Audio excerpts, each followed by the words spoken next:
So thank you everyone who joined. Today we have Thomas. Thomas works for Design Without Borders Africa, and Thomas will be speaking about one project in particular, if I'm correct.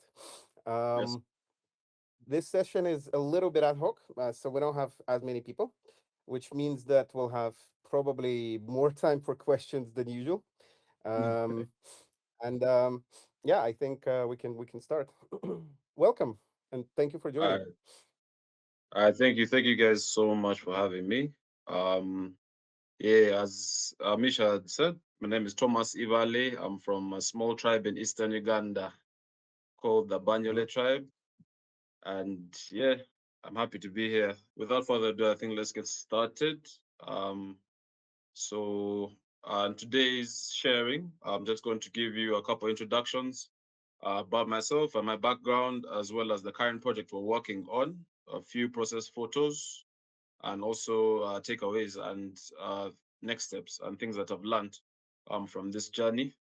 So, who is Thomas? Who is this person before you? So, Thomas is, I can describe myself as a student of the game of life, just trying to get better every day, trying to, improve myself in any way I can. And if I'm better for myself, then I'm better for the people around me. And that translates to being a humanitarian. So, caring about people, trying to improve their lives, trying to save people, and trying to, if I'm better, if my neighbor is better, then everything will work. And just working in community about. I'm a researcher and designer with Design Without Borders. My background is mainly in development studies and philosophy, and I transitioned to design, which I'll explain in the coming slides. I'm also a farmer. I've tried my hand in poultry keeping, and right now I'm venturing into beekeeping. So yeah, very interesting. I've always been scared of bees, but I'm hopeful that this would be a good venture, and bees can survive on their own. And as long as I'm a bit far from them, and maybe I'll overcome that phobia. I'm also into martial arts. I do Brazilian jiu-jitsu, and soon to be disc jockey. I have a big passion for music. My favorite artist is Bob Marley, and hopefully I can venture into that this year. So I try to keep myself busy, and that's basically Thomas in a nutshell. So my journey started in with sorry, I graduated undergrad at Strathmore University in Kenya. So I graduated with a Bachelor in Arts in Development Studies and Philosophy. And once I was done, I volunteered at the Ministry of Gender, Labor and Social Development. So I worked a bit with the government and saw how things work, and it's inspired me on my journey. And at the same time, I was also a learning facilitator at Social Innovation Academy. And that's actually where I came across design, in particular design thinking. So at the Social Innovation Academy, it's where we work with refugees to create social enterprises that solve problems in the community. And so that's why I saw that uh, connection between design thinking and innovation. And eventually, I got the opportunity to work at Design Without Borders as an intern in 2023. And since then, I was taken on full time. And now that's where I have become research and advocacy coordinator. So, into the project that we're currently working on. So, the name of the project is the Enhancing Fisherfolk Safety Project.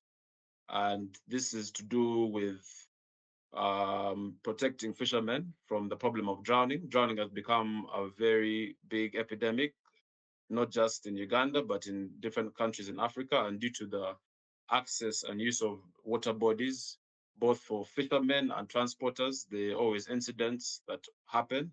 And the goal of the project is to develop affordable and contextually relevant flotation devices. So, a flotation device which can be a life jacket or a life ring, or it could take any form. It could be a group flotation device. So, it could be something that everyone can use in case of an emergency.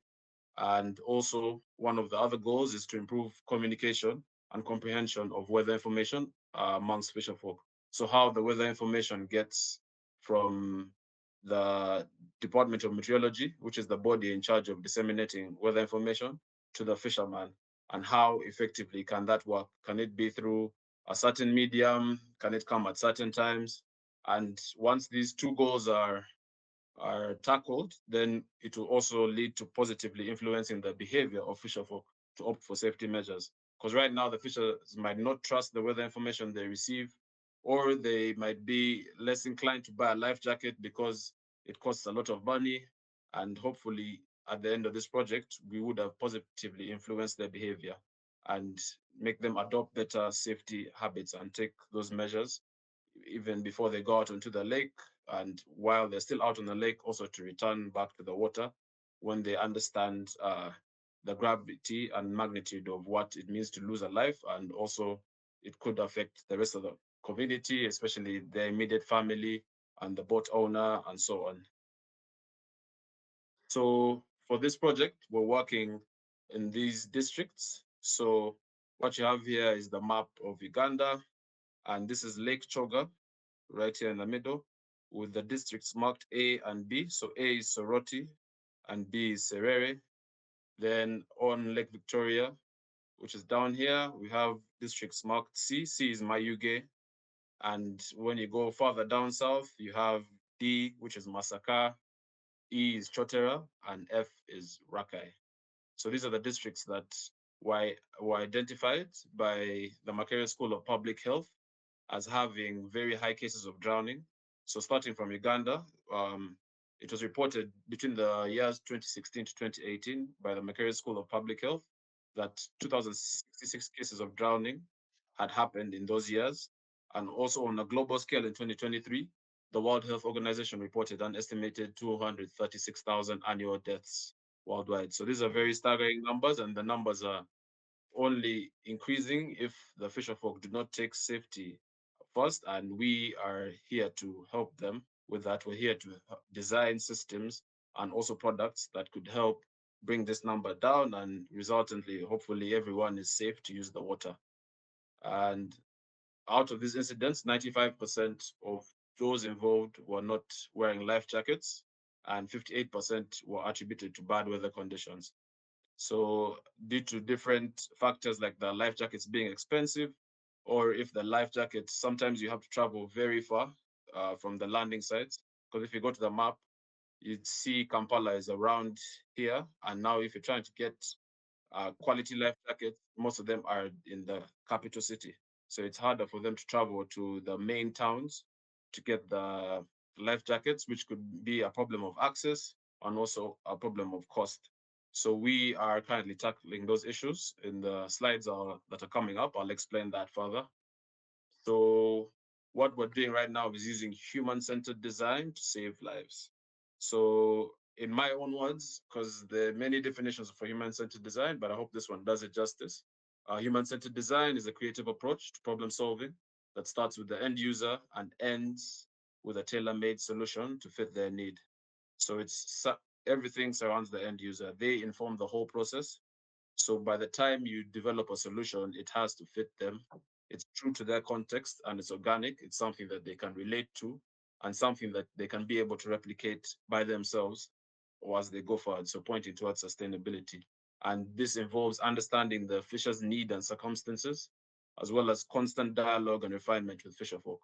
So even from the start of the project, when we did the research, it's still going on. It's constant dialogue, it's constant learning, and trying to understand what exactly the pain points are and the strengths as well, if they are there to leverage for the fisher folk. So just some more insight to the process that we use. So here we have we call it the double diamond, because when you look at the shape, it's like two diamonds. So right now, we are at the develop stage. So to get there, you go through discover, define, develop, and then eventually we'll deliver next year. Hopefully by this time next year, we could even show some of the work that's been done, but the pilot starts at the end of this year.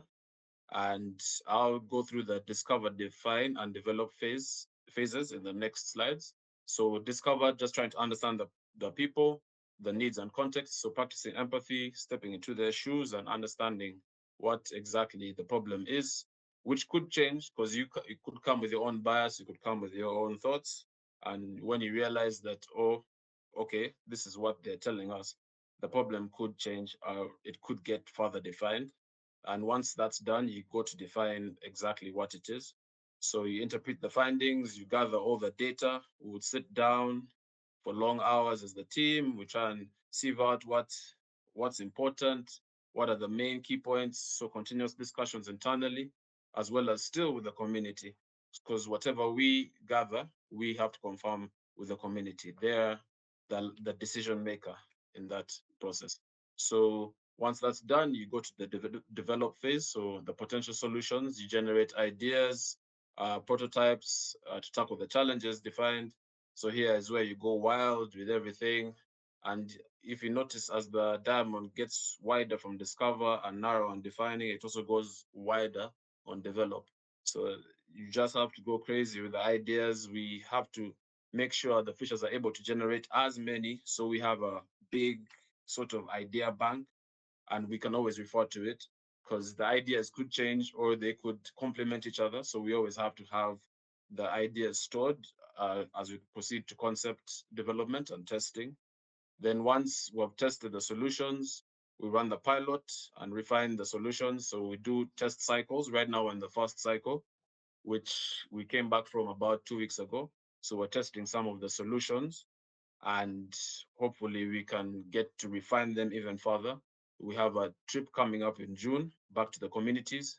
And once that's done, we can run the pilot and get involved with, we've been in constant dialogue with necessary bodies. So if it's for flotation devices, we're talking to the Uganda National Bureau of Standards and things like that, having those constant meetings and dialogues. If it's the Department of Meteorology, we're having those constant meetings week in, week out, as we continue to refine these solutions and make sure they hit the right spots.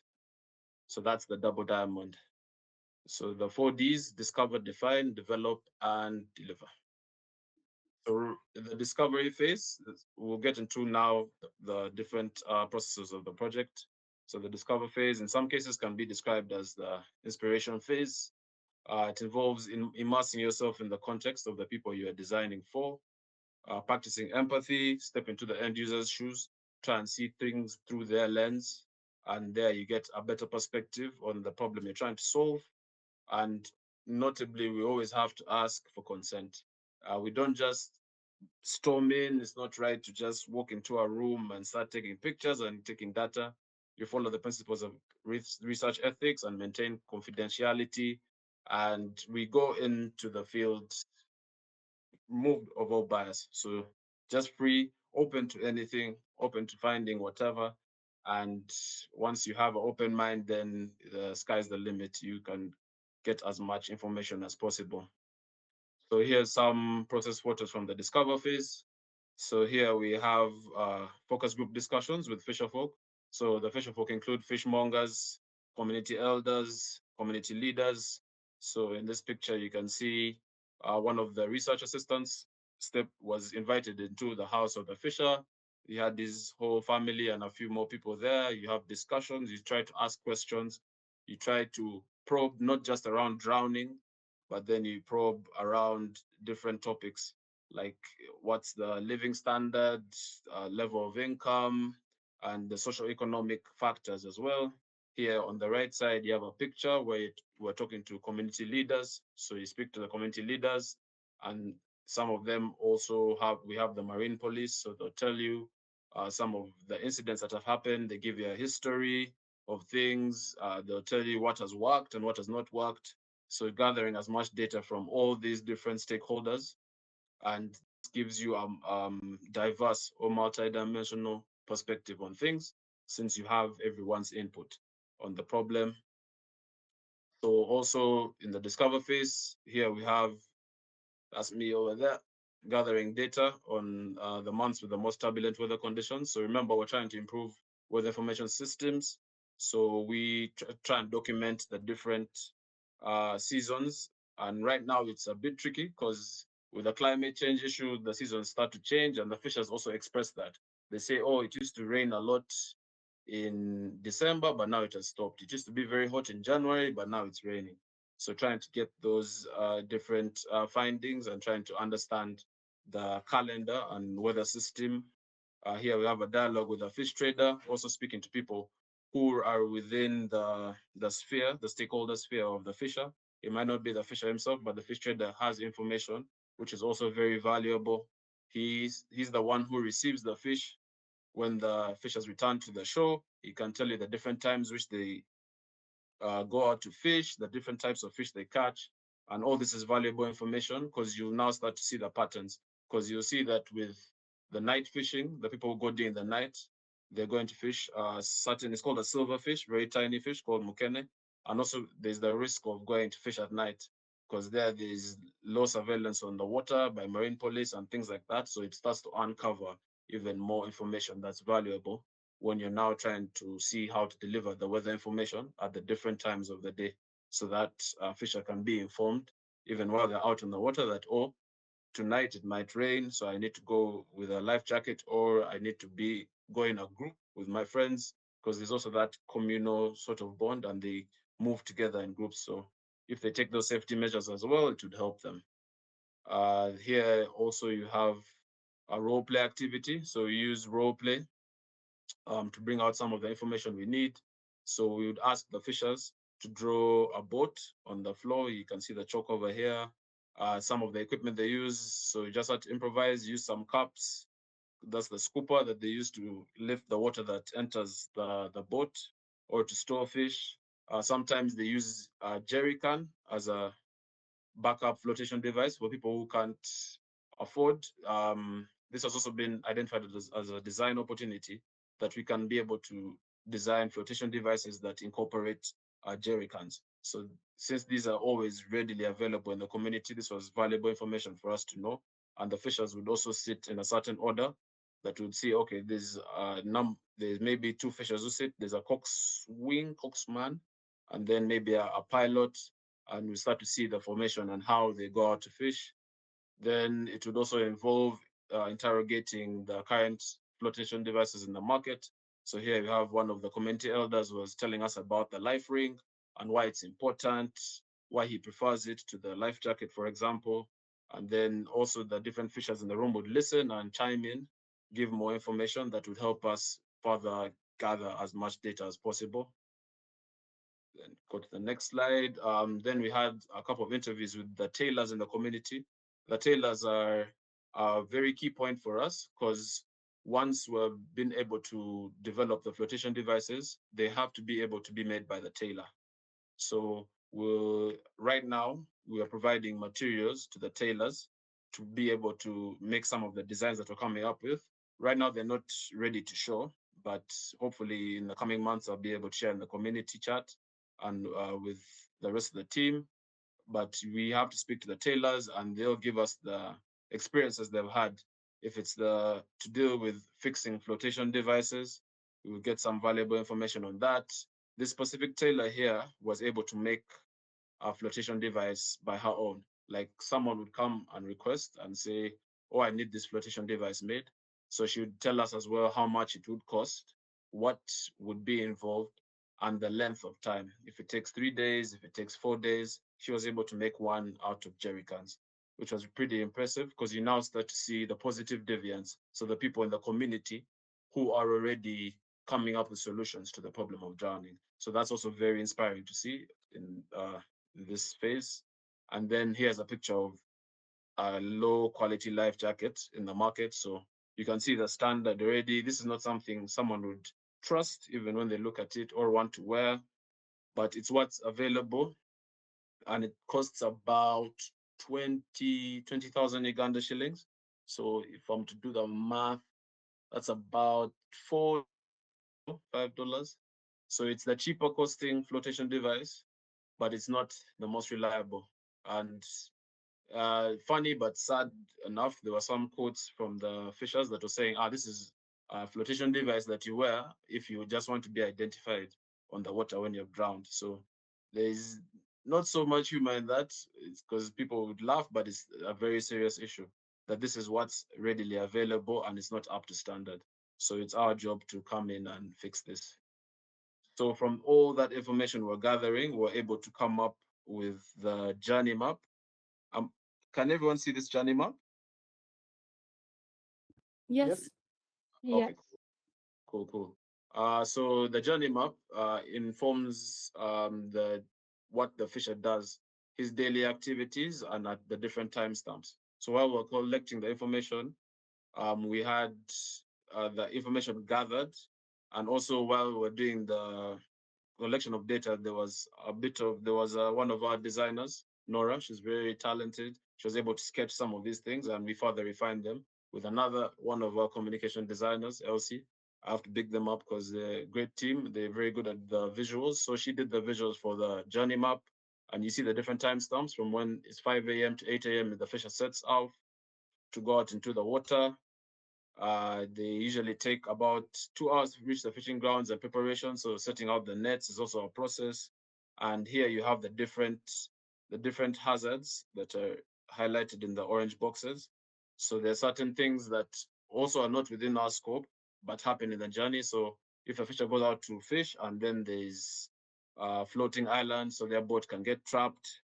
So here you also have something that we noted was that some of these flotation devices have hooks, and now the net can hook onto the jacket and pull you into the water. So that's also a hazard and something we have to consider when making the designs. Some of the fishers go out when they're intoxicated and that they run the risk of falling in the water. So sometimes they don't have the life jacket on them, and when they fall into the water, then it's a problem. So as the day goes on, let's say the fisher has gone on the journey safely, has reached up to this point, there's also the threat of the weather changing. So heavy winds and heavy rains, they told us, could damage the boat or overturn the boat. And those sudden weather changes, they can't really prepare for, because also while they're out in the water, it's hard for them to receive the weather information. So we are also exploring um, having sort of like beacons that light up maybe in the distance, or finding a way to connect to satellite, which is also a bit not in our forte. So we now have to partner, but we are also just exploring certain things where it's okay, if the fish is out on the water, how can we get this information to them? And then once the fishers are back, they sometimes they cook while they're out on the boat, or they carry the food. And then once they get back around 2, 4 p.m., they hand over the fish. And then there's also the threat of the leaking boats. There's also people who go out and fish on illegal boats. And now that also brings up tensions between the marine police, because marine police go out looking to clamp down these people, and they are also trying to escape and basically also trying to make a living. So there's that tension between the marines, which you also have to, navigate correctly or safely. And then there's certain things like engine failures that may cause damage to the boat, and that's also another problem still. So all these different activities happen within maybe a typical day, or at different points in different scenarios of a fisherman's journey. So once they're back, they always return.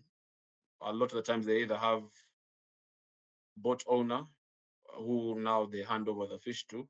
So you'll also see that there's an ownership of boats where the fisherman is not the person who owns the boat, but the boat owner invests in the fisherman to go out and fish. So there are also those dynamics.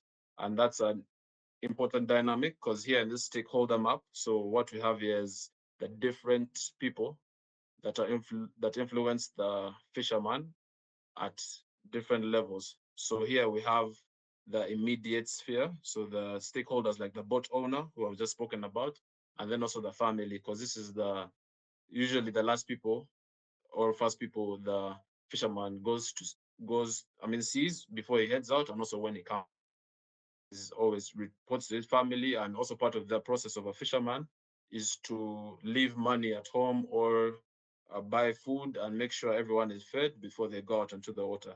Because in some cases, fishermen would go out for 2 or 3 days. So they spend quite a lot of time out on the water. And then outside of this sphere, you have the health worker who's always at the landing site, and there are always health centers centered either at the landing site or some distance from the landing site. You have the community announcer, the people who move sharing information, whether it's about topics like immunization or if there are campaigns happening. You have the community tailor, you have the local leader, you have the fish trader, you have the processor, you have the person who sells fishing gear. So if it's fishing hooks, nets, life jackets, they're also in this circle, the boat builder, and so on. Then outside circle, you have the marine police, the fisheries officer, who's not also very immediate because he sometimes sits at the landing site, but also sits at the district headquarters. So might not be immediate, but still is a important person in the chain, in the stakeholder map. So you have the weather forecaster, you have the local weather forecaster, the people who pass on the traditional knowledge, because they also believe in certain systems or certain ways things have worked. Maybe if the moon, it's a full moon tonight, that means there's going to be rain tomorrow. So there are also those dynamics, and we're also exploring that, integrating both the scientific and the local weather information. So all these key players, the Askari, the person is usually at the landing site, the FPU, Fisheries Protection Unit, which is the Marine Police, and then the policymaker, that's the government official. So all these important are key to the livelihood and safety of the fisherman and also the transporter. Transporter is the person who carries people across the water each every other day. So once we were done with the discovery and define phase, we now move to the develop phase, which is quite the fun part because it's now about generating all the big and wild ideas are welcome and it's a no judgment zone. So we started with an internal ideation by ourselves and then we do the community ideation with the rest of the fisher folk. So that was also over a couple of days. So we'd have 4-day workshops where we have the fishers together and they're expressing their ideas through sketching and building mock-ups. And we have how might we statements that prompt fishers to create. So a how might we statement can be a statement like how might we um, rapidly deliver weather information to fisher folk at the landing site. So it's a statement that prompts you or pushes you to think and create ideas and start and do all sorts of things. So in the develop phase, usually as an activity, just to loosen up the room, we always have an icebreaker. So it's always nice to start on a fun note. So here in these pictures, as you can see here, some of the fishermen do their favorite nursery rhyme. And also us as facilitators, I'm over here, and the rest of the team, we also did a nursery rhyme. So just to, get the energy up for the day. And at different points of the workshops, because of, things like attention span, you can also start to get tired. It's always good to give like a little refresher here and there as you generate the ideas, because the workshops can be quite intense. They can be quite heavy. So here you start to see the fishers. We do some prompts where we just get them into the mood of sketching. So here, one of the fishers, we had asked the question of how can you be able to dig safely in a rocky garden? So he came up with a different hose that you would use, one that's like a fork, one that's like a regular hoe, one that's sharp, and he explains the idea. So just to get fishers into the mood of sketching and explaining, it also helps them to, shake off the nerves because it can be there at the beginning and also just to express themselves a bit. And also they're also encouraged to use sticky notes in case it's something they need to describe. They can write it out on a sticky note to bring out the idea. Then for the flotation device side, we'll do some embodied demonstrations to identify the strengths and pain points of the life jacket. So we'd have them sit in the same formation they use in a boat and ask them questions like, oh, what what about this life jacket? Why would you remove it while you're out in the water? They'll say, oh, maybe it's too hot here. So you start to see his Dennis is asking the questions and Nora is doing the sketching. So Nora is identifying the different points. Maybe she's saying the fisher is saying that it's too tight around the ribs, the midriff, and also it's too hot around here. Those different elements that affect the comfort of the life jacket. This would also be valuable information because as we go on, they will now have to make a flotation device that they would be able to wear. So still concurrently as the flotation device team is working, we also have the weather information systems team working. So that's why you keep seeing me bounce between the two. So here's one of the ideas that the Fisher sketched. He said that to help fishers determine the strength of the wind at the landing site before they go out, you could maybe tie a cloth on a pole and have it hanging vertically. So if it's high wind, strong wind, it's you could see it blowing pretty strong, and that would tell you how the strength of the wind and also what direction it's coming from. Then here we're evaluating the different communication devices in the flow of weather information. So they'll tell us the current devices they use, if it's a mobile phone, if it's a radio, if it's a megaphone, if it's a bell. They'll tell us the different devices they use, whether they're useful or not, some of the strengths of these devices and also the limitations, because sometimes you can go out into the water and you lose the network. So that's also a limitation of having the mobile phone, for example. And they would also suggest some ideas that we could use. So here they had said if we could design something that's like a antelope horn, so something that can help fisher blow if there's a problem on the water or at the shore, they can blow and the sound is able to travel across the waves. And maybe using the paddle, maybe there's a sign that they can agree on that, okay, if there's a problem, they put up the paddle to show someone who's down, who's maybe at the landing site and they're signaling for help. Maybe carry a whistle. Can the whistle be attached to the life jacket? So you'll see now also some of these solutions can go with what we're designing on the flotation device side. And yeah, it was just a whole bunch of solutions that we're trying to come up with, and the fishers were giving. So we had over 200 ideas easily, and we had to sieve through them later on. But yeah, it was just all about bring as many ideas together, let them generate, let them churn them out, churn them out. So we use the Scamper tool. It's one of the tools we use to modify a design. So in this case, we had the fishers draw the life jackets. Here, it's not so clear, but there's a problem statement. So here, it can be maybe the transporter has a bit of trouble every time using the life jacket in the rain, and maybe it's in extensive heat where he's also using it where he has to take it off and then he runs the risk. So you'd have fishers use this camper tool, would take them through the tool, would test it with them, and then they'd be able to use it for now that real scenario. So here you can see they're trying to sketch the life jacket and what they may add or what they remove. So maybe if it's one with the heavy sleeves, maybe they'd say, okay, let's make it more like a vest, and maybe let's make it like a backpack. So you'll get all sorts of ideas, and the fishers would sketch them out. And once that was done, it was now time to build. So we're encouraged to always bring, even off paper, bring the ideas to life. So using very simple materials like manila paper, tape, rope, it was all hands on deck. So you can see me here, a couple members of the team who are trying to help.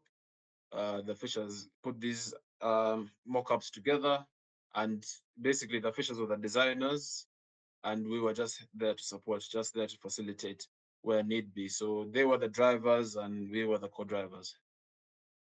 And once that was done, it was time to present the ideas to the audience.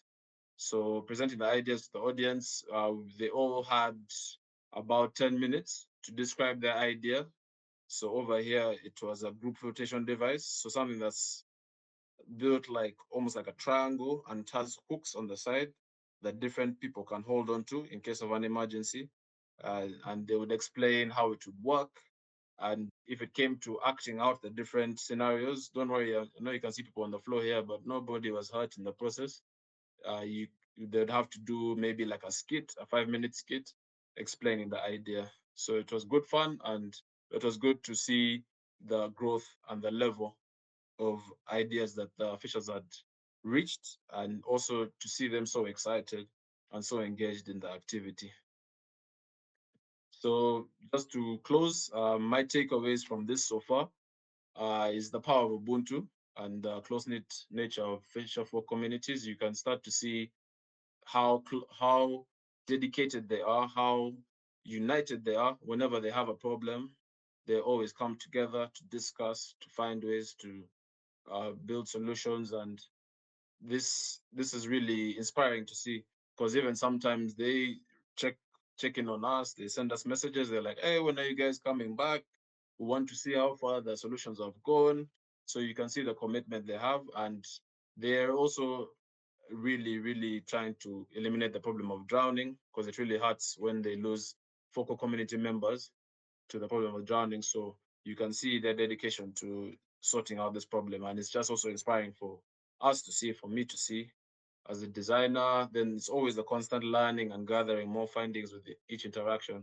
I can't say the research phase is done, but it's every time you meet them, there's always something new to learn, and it's really good for conversation as well. It shows the process has shown a lot to me. It has shown me growth, stepping out of my comfort zone.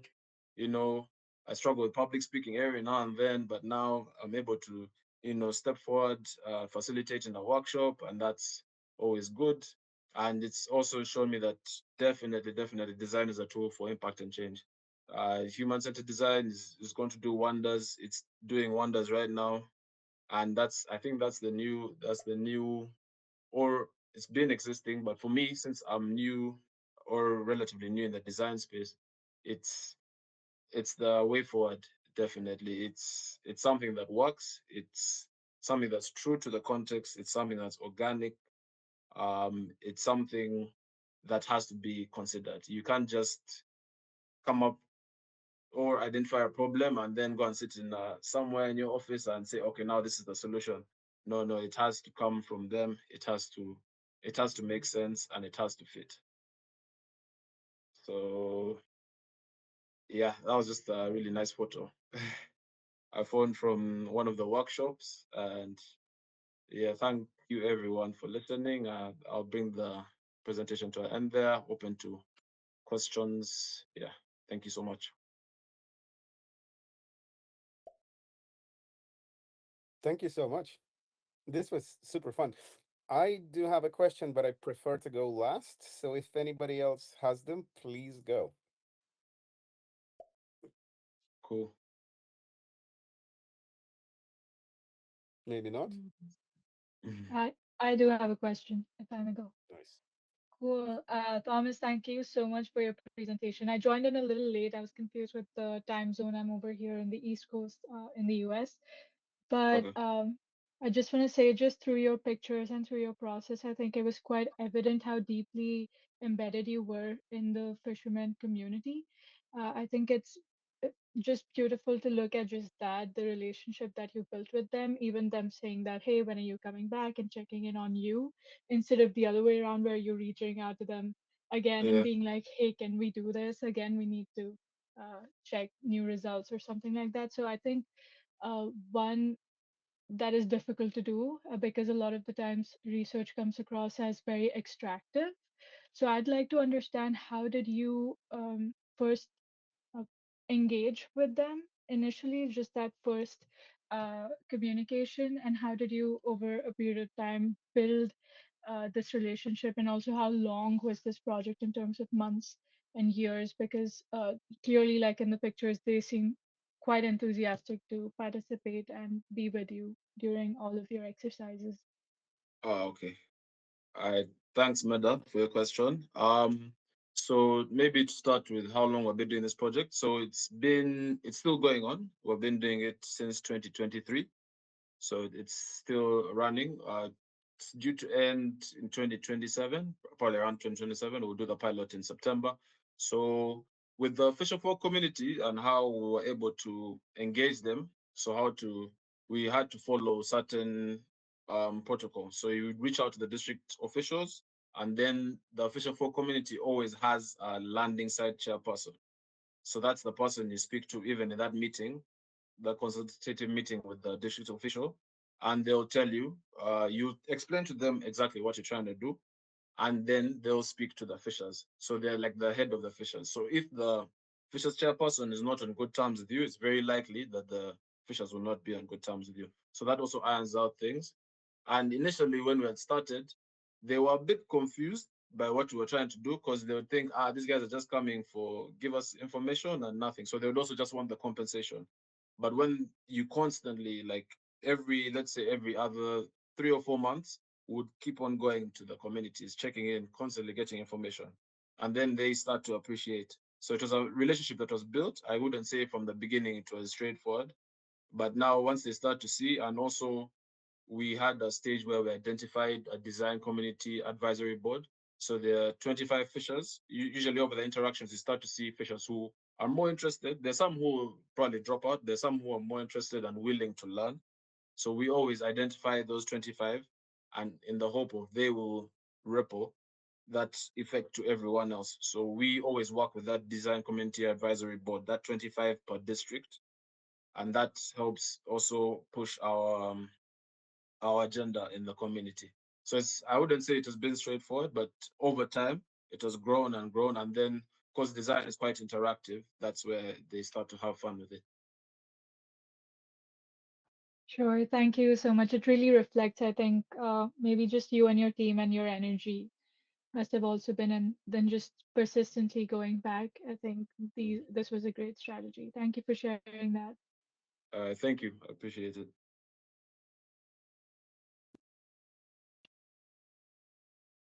There's a question in the chat, but before reading it, maybe saying you can stop sharing your screen so we can Oh, all see each other.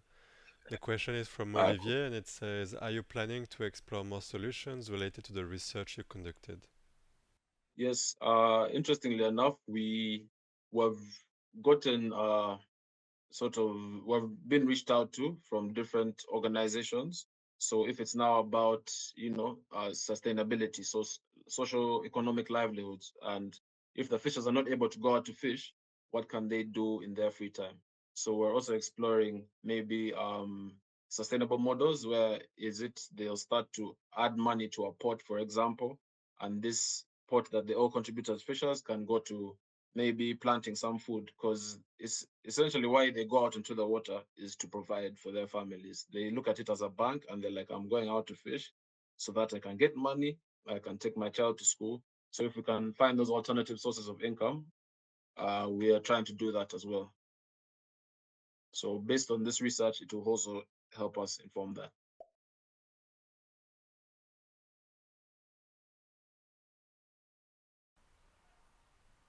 I do have a question, if I can jump in. Question would be, how many people are working with Design Without Border? I mean, where is the size of the structure? And maybe more specifically on that project, how many people are involved? I understood you were at least Oh, two. And the follow-up question would be, who was the client? I missed that information because at the beginning you okay. mentioned, okay, it can be any type of flotation device, but then in the research, of course, with the fishermen and fisher women, I suppose, maybe, um, you also have like ideas of horn, ideas of different devices. So I'm wondering also if the client is open to other type of solutions, or if the client just want a flotation device. Okay. So the client we're working with is Bloomberg Philanthropies. So every now and then they come into the country to sort of see how far the project has gone, and we exchange ideas. So initially, we thought it would only be life jackets, and also they thought it would be life jackets. But now, through the designs that we're coming up with, it might not, it might, but not necessarily. Maybe it's a backpack sort of thing. Maybe it's a group one where it's now jerry cans that you're tying together. Mm. So that's it could change. Yeah. So it's flotation devices, but a wide range. If it's a personal flotation device or a group flotation device. And then I've answered that. I think then we are also working with the Department of Meteorology. So the people who are in charge of sharing weather information for the country. So for the general country, we're working with them. We're working with a behavioral change organization called Busara. Their main headquarters is in Kenya, but they also have an office here. So they helped us identify the different behavioral nudges, the different biases, and they worked on a report that sort of a core design report, so design and also behavioral research. We worked with them, and yeah, I think if I've answered the question, I think that should be good. Or how many people are in our team? Our team, we are 13 people in total, but the design team were about six.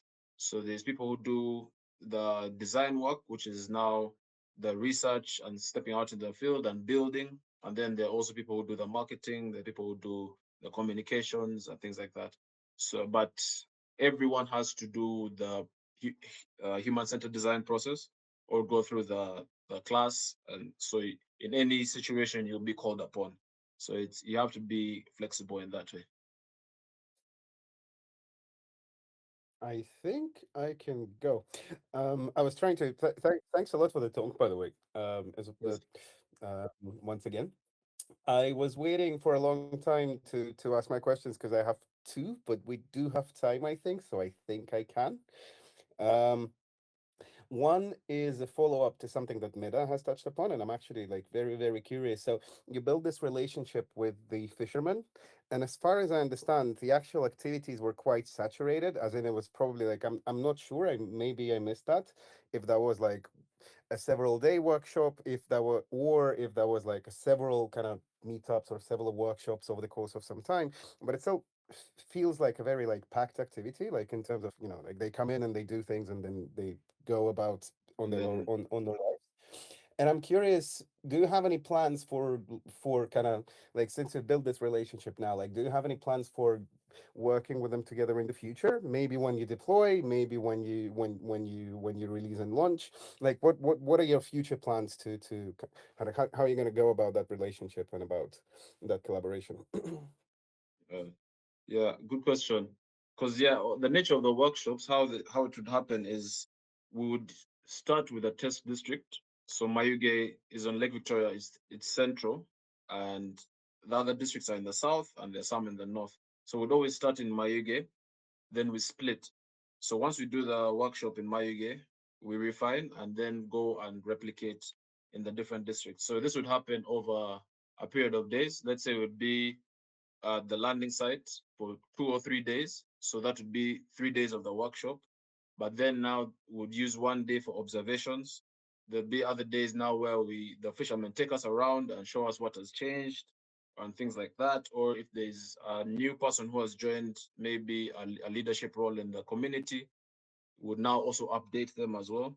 So generally the workshops would basically block out 3 weeks of a month.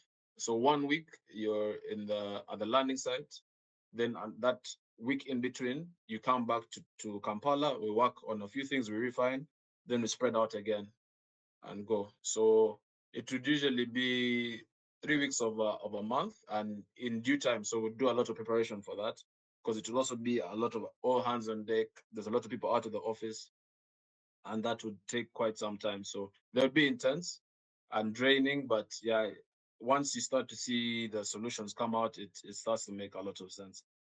Then plans of working together for sure. We're exploring that. Some of for example, the tailor that we had identified in the community, we hope to have this relationship with them where we can send material and pay for their labor cost to keep developing the different designs of the flotation devices. So that's right now we're testing their competence. We're trying to see how long can it take. They give you feedback. They're like, this one, maybe you have to change this. And also you start to see if these materials can be sourced locally. So in the community, we're trying to move away from having to import them because that also takes a lot of time. But let's say if a tailor had to make 10 devices immediately, like in a space of a week or 2 weeks, can she be able to get this nylon or this polyester or these different materials within that community? So we try and identify the shops as well for her, the tailor, and we buy the material and help source it to her. So right now we're trying to test how that could work. Then also the sustainability of working together is also now with the weather information system, you have the community announcers. So how can this weather information keep running out constantly? We're trying to explore that right now. So that could look like maybe a certain amount that because the fishers already have savings groups. So can a certain amount of that money go to funding, maybe buying a new speaker, or can it go to funding for airtime? Whenever there's a problem, they can connect to the Department of Meteorology and things of the sort. So there are different pieces in the community that we hope to keep working with going forward. Thank you for that. I have. Cedric Sorry. raised the hand and then somebody else started talking.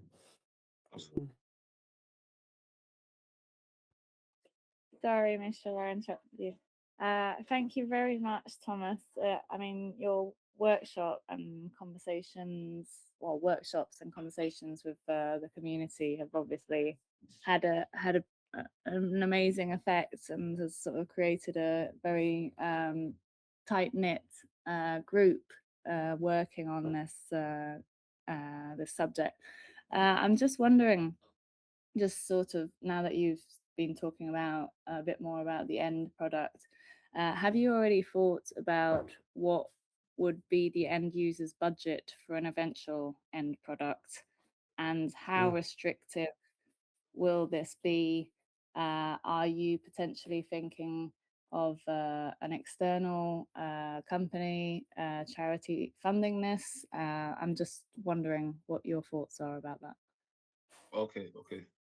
Thanks for the question. So this was actually something we discussed maybe yesterday, because we had a debrief from the flotation device team that came back from the field, and generally the flotation device that the fishers are willing to buy costs about 25,000. And when we spoke to the tailor and she made the device, she gave us feedback and she said she would charge 20,000 for labor, just for labor. So you can already start to see that maybe the device that we come up with could cost 50, 40,000, depending on the tweaks we can make. But also they're higher priced flotation devices available in the community, some that cost 150,000, 200,000, and so on. So we're hoping that we can be, at a space that's a bit affordable. If we could bring it down to 40,000, 30,000, that would be great. But also that means we might have to compromise on certain things, and we wouldn't want to do that. So honestly speaking, we would want to keep it at a level where it's reliable. This flotation device is reliable, and also it's budget friendly for the fisher.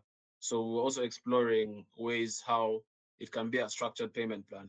Maybe the fisher can pay half and then start to pay the rest in installments, or is it the savings groups that they already have? Because we identify the savings groups, and can a certain portion of that go to saying, okay, if you're a group of 10 fishers and you go out at different times, here are 3 flotation devices that you can communally pay for, and now you start to share them at different times, depending, because there's some that go out to fish during the day and some that go during the night.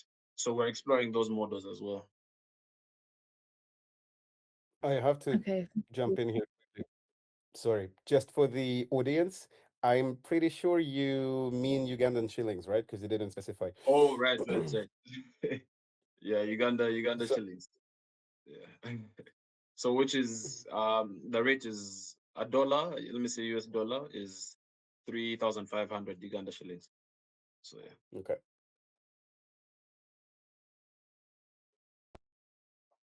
Okay, thank you. I mean, I have one last thing. You talk about at the beginning of the presentation, you were saying around I think this is right, 95% of the fisher folk don't wear any life That's jackets. yeah. Is since you've started this project, at least in the areas you're having these conversations in, have you already noticed a substantial difference in people going out with life jackets already, or has it not really changed that much? Yeah. It hasn't changed as much because it's still Sorry. the same. Sorry? Sorry, I'm just going to add a bit. I Okay. think, like, obviously, you were talking about how there are different reasons for people not wearing them. So, some which are more complicated to resolve, and some which are, yeah, not. Yeah, sorry, Cedric, you've just written what's. Okay. Okay, sorry. So wrong percentage, but yeah. So I'll let you reply, Thomas. Sorry.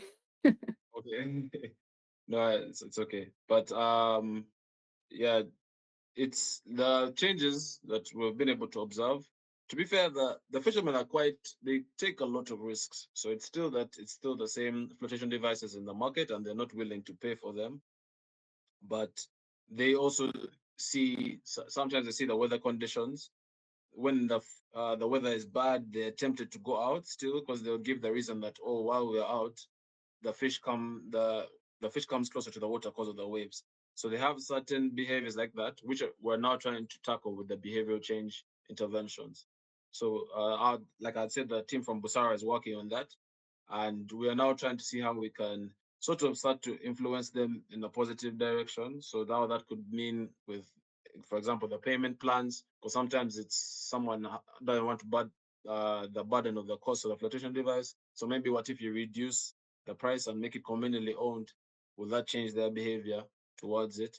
So we'll also start to see these things in the pilot. Once the solutions that we're building are out there, we'll now start to monitor and see these changes. But to be fair, they can be quite a stubborn bunch. Yeah. Thank you.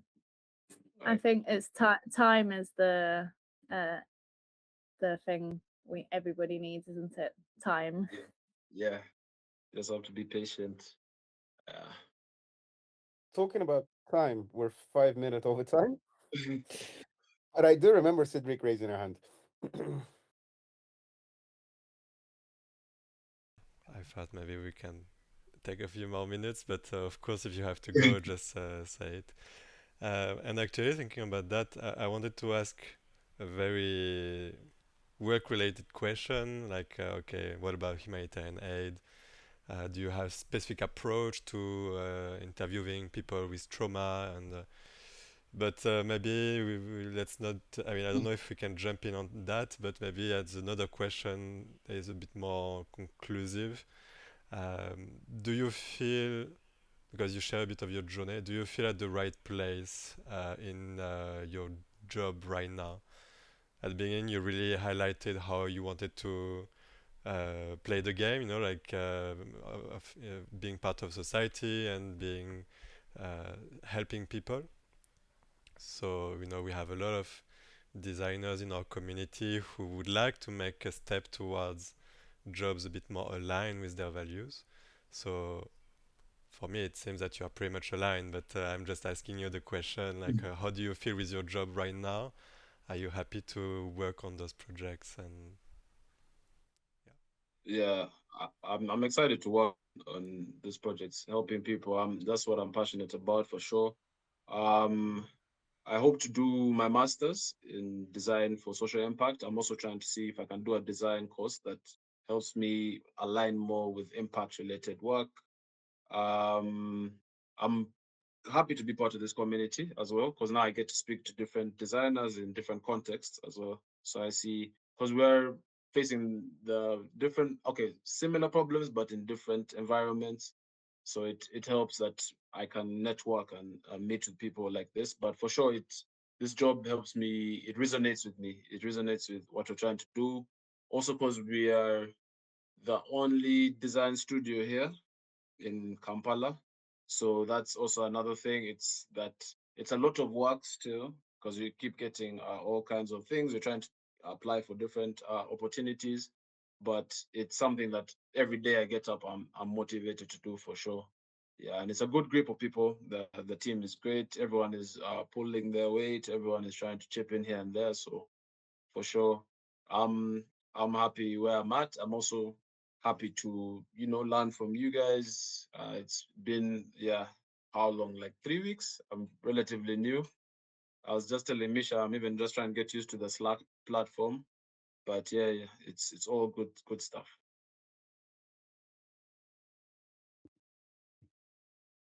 I think this was a perfect question to end this. Thank you, Cedric. Thanks a lot, Thomas. It was really nice to get to know you, and really nice to learn about the project as well. From my end, I would say that like it was super interesting because when you talk about the humanitarian design, not usually fishermen and not usually projects like this. I think it's quite niched. I think, at Mm. least from what I experience and what I see around. So it was super interesting. Thank you so much. All right. Thanks a lot, guys, for having me. I hope to Thank you interact so with much. you guys, yeah, as we go along. And thanks for making the time. Yeah. If you can share your slides with us, if you're okay with us sharing them with the wider community, then yeah, please do share your slides. Mm. Okay, no problem. I'd share them with Misha, so maybe if I I could have get. Yeah. Okay. Oh, I great. have All the right. Thank you, Thomas. link. If All you're right. okay with us sharing it, I will share that in the group in the follow-up message. No, no worries, no worries. Thank you so much. I think we can, yeah, I think we can uh, say Yeah. goodbye, stop the AI notes, and yeah, thanks everyone for joining as well. All right, Thank guys. you. Have a good You. evening. Bye.